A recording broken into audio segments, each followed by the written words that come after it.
Ами ако в един момент изкуственият интелект напредне до толкова, че може да ни възпроизведе като личност, кой ще носи отговорността?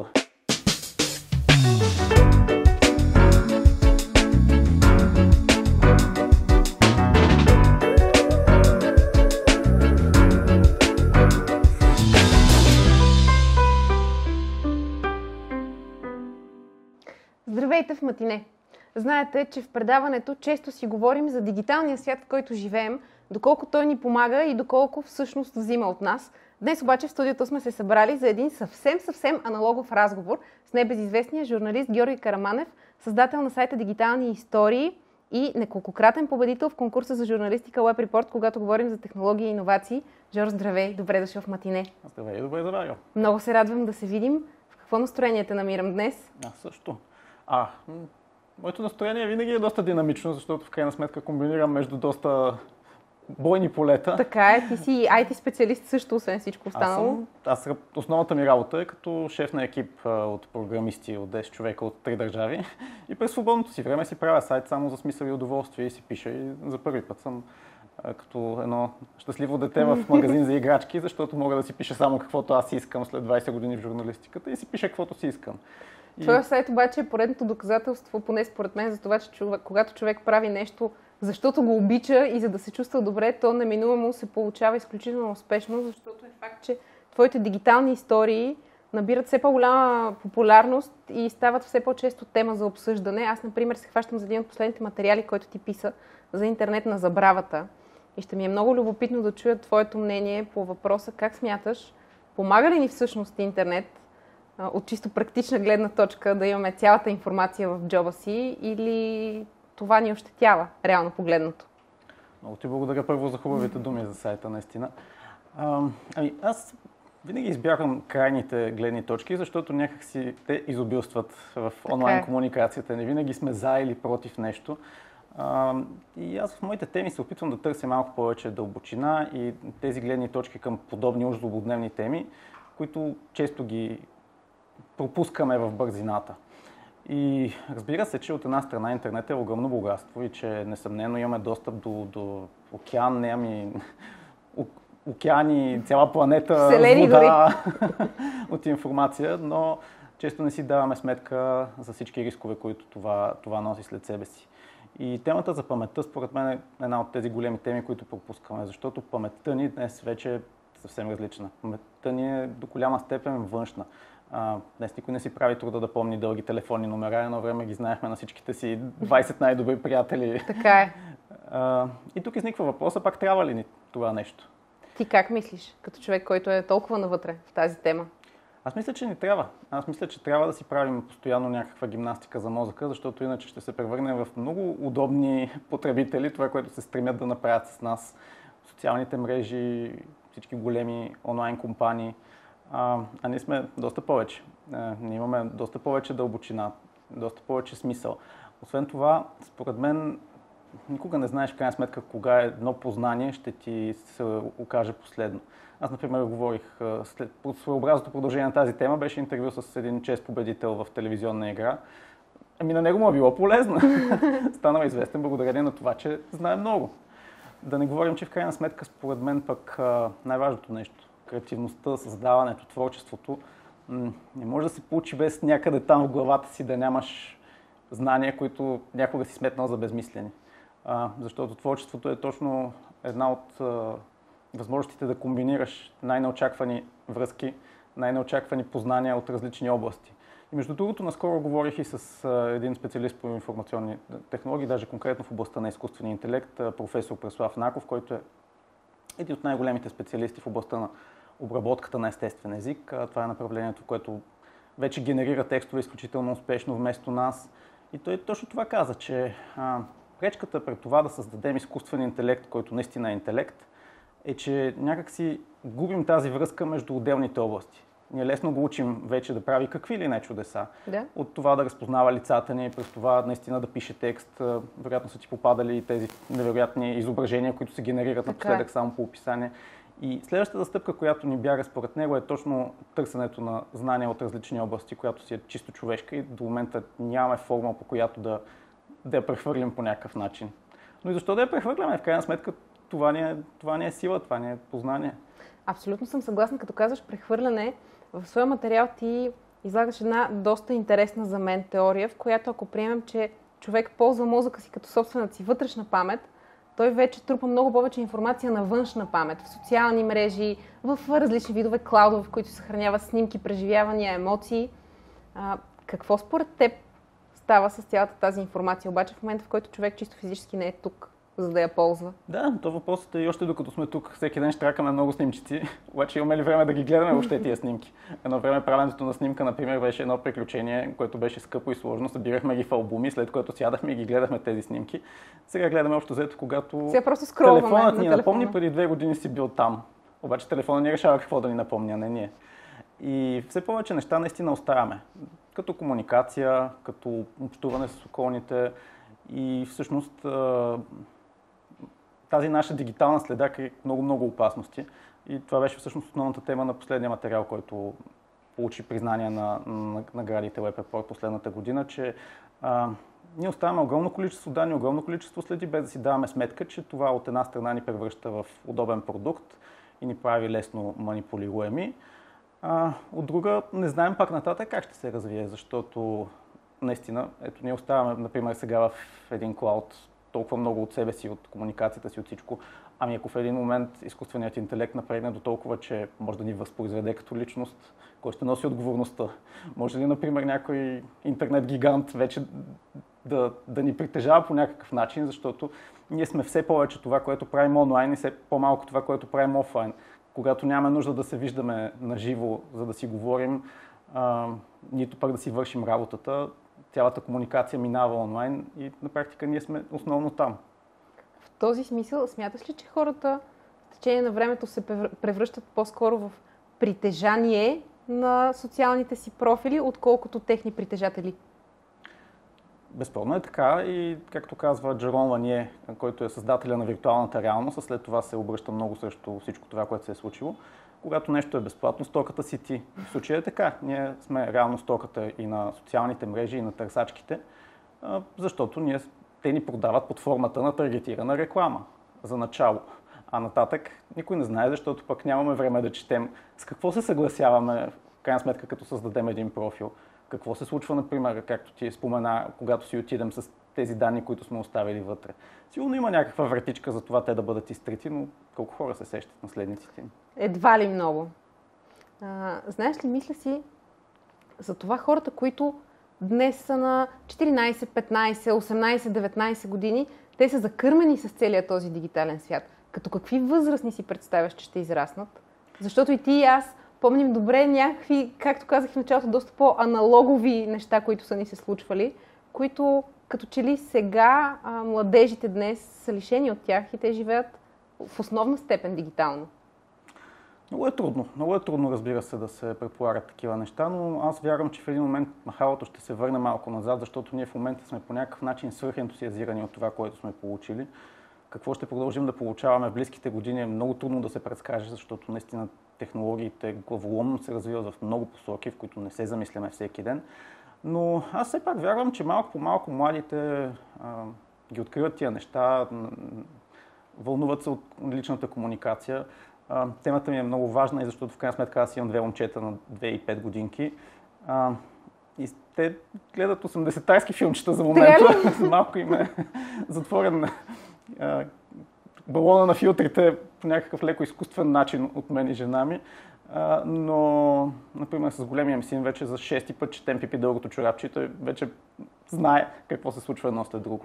Тоест има някакви изконни неща, които ако полагаме малко старания да ги пазим, те ще си останат.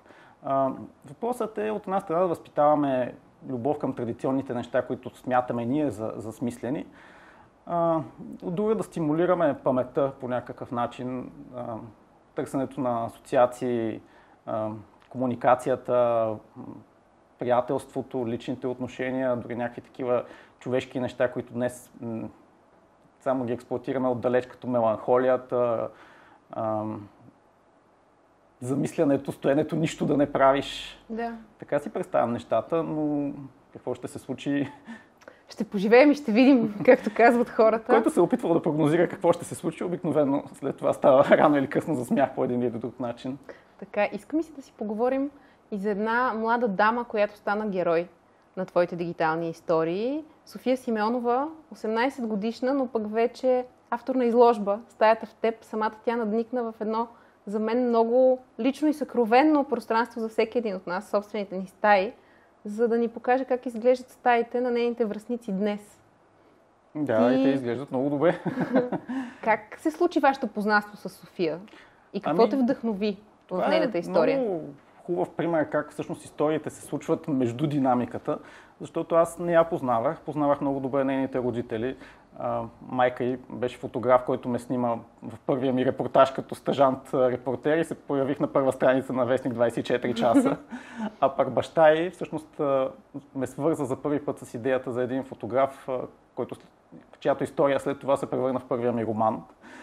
Та самата София не я познавах и да не останеш впечатлението, че ми е харесала само защото познавам родителите и нейния проект. Не, изобщо. Но някакси той ми попадна точно след като си говорих с психоложката Ани Владимирова, точно за тази пропаст между поколенията, която изглежда невъзможно голяма и все по-невъзможно голяма, до голяма степен и заради технологиите. И някакси тази история ми дойде като точен противовес. Наистина, едно момиче влиза в стаите на своите набори и ни ги показва такива каквито са. Единственото и условие е те да не бъдат специално подредени по някакъв начин за снимката. Сега тя, разбира се, няма претенциите за представителност и мисли да разширява този проект. За момента по-скоро са хора, как да кажем, от нейното обкръжение, също и такива, които не познава, но така или иначе не е попаднала, например, сред малцинствата или някакви по-далечни случаи. Но това, което аз виждам на снимките, поне за мен е много интересно и затова поканих да гостува на дигитални истории и се радвам, че има голям интерес към темата. Това също ме очуди, честно казано. Защото... Ами ти с твоя материал наистина предизвика такъв доста голям фокус от медиите върху тази история. Не само, и преди това имаше публикации, аз нямам такива претенции, но съм впечатлен колко много се чете на моя сайт този материал. Тоест, явно от една страна на възрастните е любопитно да надникнат да видят стаите на децата си, защото те вероятно не са допускани там. Ами тя каза, че има няколко случая, които родителите са дошли на изложбата, за да видят как изглежда по-настоящем тази стая. Но от друга страна го има и обратното. Паметта. Това са млади хора, които най-вероятно следващата година ще са другаде, много от тях ще заминат за чужбина и това е последният им поглед към едно такова сакрално място, каквото е за всеки от нас детската стая, като си бил малък. Така е, да, когато човек след години се върне в детската си стая, пак го връхлитат спомени, но някак си не е същото, когато я обитава ежедневно. Спомена тази пропаст между поколенията, в този смисъл София, помогна ли ти с нейната изложба да скъсите дистанцията? Ти усети ли такава пропаст, когато комуникираше с нея, например? Ами не, защото тя е определено интелигентно момиче с поглед към фотографията. Тя ще отиде да учи психология на есен във Франция. И това само по себе си отваря много общи теми. В крайна сметка, освен това, тя наистина създава впечатляващ продукт като изкуство, бидейки само на 18, което не е случайно и заради родителите, и заради самата нея, разбира се. По-рано в разговора спомена изкуствен интелект и ми е много любопитно да чуя мнението ти. Защо според теб хората толкова се страхуват от изкуствения интелект? Като че ли малко първосигнално все още, просто като чуят изкуствен интелект и казват не искам роботи да ме управляват. Откъде произлиза този страх? От непознаването, от незнанието, от неяснотата какво предстои в бъдеще или е нещо друго? Страхът от неизвестното си е иманентен човешки страх и по някакъв начин и той се подхранва от социалните мрежи.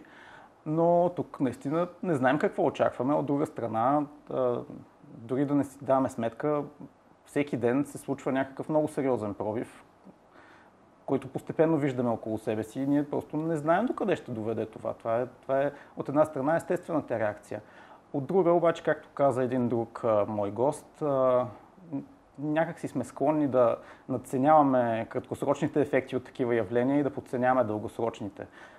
Ние се вторачваме, когато се появи нещо ново, но не сядаме да се замислим за това каква част от поредица е то, както, например, както променя паметта ни или всичко друго. Но истината е, че се притесняват дори сериозни учени какво може да се случи. И една от причините е, че няма някаква етична рамка, която да обхваща тези разработки. Да. А за да има такава етична рамка, единственият шанс е да се говори повече и обществото по някакъв начин да управлява тези процеси, а не да бъде продукт. Но дали може да стане така, не вярвам. Това е една от причините да продължавам лично да пиша по тези теми и да търся повече съмишленици, читатели и гости с интересна гледна точка. Защото това е нещо толкова комплексно, че всеки би трябвало да има отношение. Аз съм си говорил както с диригент, така и с специалист по изкуствен интелект и с свещеник. Защото в крайна сметка, като ще създаваме нещо подобно на нас, всяка една от тези гледни точки е важна. Разбира се. И на писателя, до момента ги нямаме. До момента имаме едни компании, които разработват тези технологии, в които работят основно IT специалисти, които в крайна сметка пък са комерциални компании, те се движат от печалбата си, а не от някакви регулации. И си струва да се страхуваме. Много е добре да се страхуваме. Едно време го имало това движение на лудитите в Англия, които през 18 век чупят машините, които им взимат хляба. Не казвам сега да чупим машините, но да гледаме малко по-внимателно към тия машини. Добре, ти ето, например, като казах чупят машините, притесняваш ли се, че след определен брой години, да кажем, дигиталните истории могат да се пишат от изкуствен интелект, а не от теб самия? Даже мисля, че не са нужни години. Скоро си направих експеримент. На български още не работят тези технологии, но на английски можеш преспокойно да зададеш няколко изречения и изкуственият интелект да генерира дълъг блогпост. Аз съм сигурен, че вече голяма част от съдържанието, което четем, е генерирано от изкуствен интелект. Разбира се, става дума за, да кажем, тематичен пост, за някаква дописка, както му казахме във вестниците. Но нещата напредват толкова бързо и впечатляващо, че скоро няма да бъде различимо това, което ще пише, от огромна част от това, което ние можем да пишем. И тук нашето малко спасенице, според мен, е отново културата и изкуството. Асоциациите, чувствата, емоциите, които не знам дали ще може да ги наподоби. Аз все още не вярвам, но не съм сигурен. Няма как да бъдем сигурни. Кои са технологичните събития, които ти чакаш с нетърпение? Кои са темите, които най-много те вълнуват и най-много те палят? Областта на изкуствения интелект определено е това, което през последните години напредва най-много и напредва най-интересно и най-неочаквано и ни дава много впечатляващи неща. Скоро се очаква един много интересен алгоритъм да бъде представен GTP4, който според футуроложка, която ми гостува, пак до 5 години ще промени абсолютно всяка една област от човешкия труд по някакъв начин. В какъв смисъл ще промени? Ще изземе много професии. Както ти казах вече с писането, половината професии, свързани с писане, като редактор, коректор и репортер, са вече ненужни. Да мислят колегите, както се казва. Да кажем, че аз затова избягах при врага и станах програмист. Това беше леко предателство. Но отвътре също продължавам подмолна дейност, да. И това ще засегне в крайна сметка огромен брой професии. Все повече процеси могат да бъдат автоматизирани. Дали сме близо до генерален изкуствен интелект, никой не може да каже, хората са скептични, плашат се, но факт е, че все повече процеси се автоматизират. Ето това генериране на изображения прави много с фотографията. В някакъв момент може да се окаже, че знаменитостите са излишни. Защото ти можеш да си генерираш изкуствено един човек, който няма значение, че не ходи някъде фактически. И вече има такива селебритита, така наречените виртуални хора. Които могат да посещават 6 премиери в един и същи ден на различни точки от света. Без да се напият, без да кажат някоя глупост. Могат да бъдат такива, каквито ние искаме да бъдат. Ама искаме ли? За някои от тях би било доста полезно, защото те като че ли не могат да се въздържат. Но ти си прав, всъщност това ли е, което искаме.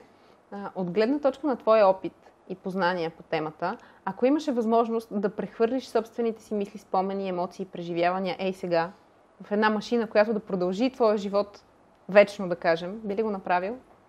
Кой не иска безсмъртие. Това е естествения инстинкт на всяко същество, не само на човека, да оцелее по някакъв начин. Въпросът е, като отидеш там, дали това ще си ти. Това е големия въпрос всъщност в случая. Защото искайки безсмъртие, това може да стане страшно. Смяташ ли, че аз и ти в реалния ни житейски път бихме станали свидетел на някакъв пробив по тази тема? Истински пробив? Да, абсолютно. Абсолютно смятам, че е така и смятам, че по-често трябва да се говори за такива неща, да.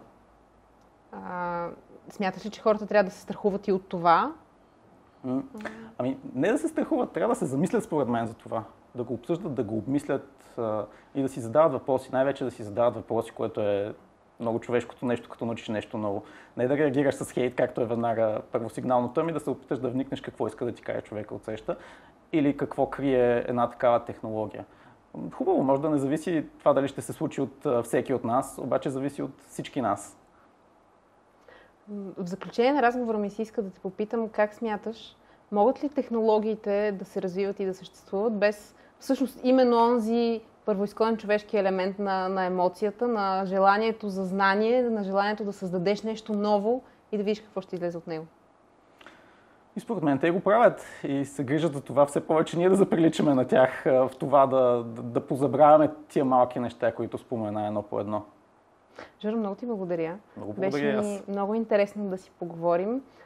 Ще се видим след около 180 години за следващото ни интервю. Най-вероятно няма да изглеждаме по същия начин. Знае ли човек, ще поживеем и ще видим. Да, дай Боже да изглеждаме по-добре, отколкото сега. Благодаря ти, Жоро, желая ти още много вълнуващи истории, които да разказваш. Ние с удоволствие ще ги четем, ще ги споделяме и ще ги обсъждаме най-вече, защото, както с теб си говорихме, всички тези теми е добре да пораждат една човешка дискусия, за да не се страхуваме чак толкова много от непознатото. Абсолютно. Благодаря ти от сърце. Така е. До нови срещи. До нови срещи.